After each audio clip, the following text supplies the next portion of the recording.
হবে, আমাদের দেশকে আমাদেরই গড়তে হবে। প্রিয় ভাই বোনেরা, বাইরে থেকে কোনো লোক এসে আমাদের এই দেশ গড়ে দিয়ে যাবে না।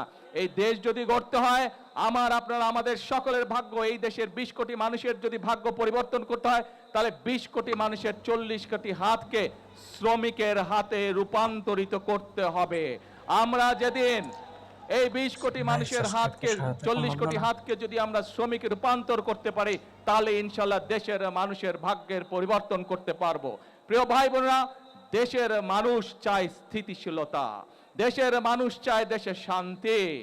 কিছু মানুষ, একটি মহল বিভিন্ন বিতর্কের সৃষ্টি করছে।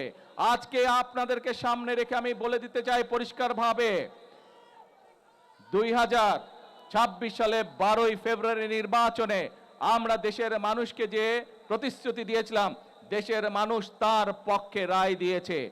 কাজে আমরা দেশের মানুষকে সাথে নিয়ে সেই সকল প্রতিশ্রুতি বাস্তবায়নের কাজে হাত দিয়েছে। কারণ এই সকল প্রতিশ্রুতি ইনশাল্লাহ পর্যায়ক্রমিকভাবে যদি আমরা বাস্তবায়ন করতে পারি, দেশের মানুষের ভাগ্যের পরিবর্তন হবে। একটি মহল রাজনীতির নামে তারা বিভ্রান্তি ছড়ানোর চেষ্টা করছে। প্রিয় ভাই বোনেরা, আমি ছোটবেলায় থেকে দেখে এসেছি রাজনীতি মানে খাল খনন, কৃষির উৎপাদন বৃদ্ধি। প্রিয় ভাই বোনেরা, আমি ছোটবেলা থেকে দেখে এসেছি রাজনীতি মানে নতুন নতুন মিল কলকারখানা তৈরি এবং কর্মসংস্থানের ব্যবস্থা করা। প্রিয় ভাই বোনেরা, আমি ছোটবেলায় থেকে দেখে এসেছি রাজনীতি মানে মানুষের স্বাস্থ্যের ব্যবস্থা করা। প্রিয় ভাই বোনেরা, রাজনীতি মানে আমি দেখে এসেছি মানুষের নিরাপত্তা নিশ্চিত করা। কাজে এটাই হচ্ছে আমাদের রাজনীতি।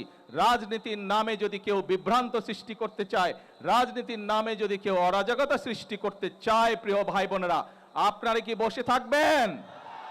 আমরা কেউ বসে থাকবো না। কারণ বিএনপি যে সকল কর্মসূচি গ্রহণ করেছে, প্রত্যেকটি কর্মসূচি হচ্ছে এই দেশের খেটে খাওয়া মানুষের কর্মসূচি। সেই জন্যই আমরা আন্দোলন করেছি। আন্দোলনে বাংলাদেশের মানুষ, লক্ষ লক্ষ হাজার লক্ষ মানুষ প্রাণ দিয়েছে, হতাহত হয়েছে। এখন আমরা 71 সালে যেমন দেশকে স্বাধীন করেছিলাম, আমরা 24-এর আন্দোলনের মাধ্যমে দেশকে স্বৈরাচার মুক্ত করেছি। এখন হচ্ছে আমাদের দেশ গঠনের পালা, এখন হচ্ছে আমাদের মানুষের ভাগ্য পরিবর্তনের পালা। কাজেই আমার এই রাজনীতির সাথে, দেশের মানুষের ভাগ্যের পরিবর্তনের রাজনীতি, দেশ গঠনের রাজনীতি, এই রাজনীতির সাথে আপনারা কে আছেন? হাত তুলুন। আসুন আজকের এই জনসময় আমরা প্রতিশ্রুতিবদ্ধ হই, এই রাজনীতিকে কেউ যাতে বাধাগ্রস্ত না করতে না পারে। সেজন্যই আমরা একটি কথা বলে থাকি, করব কাজ গড়ব দেশ সবার আগে। স্লোগানটা কি হলো? করব কাজ সবার আগে।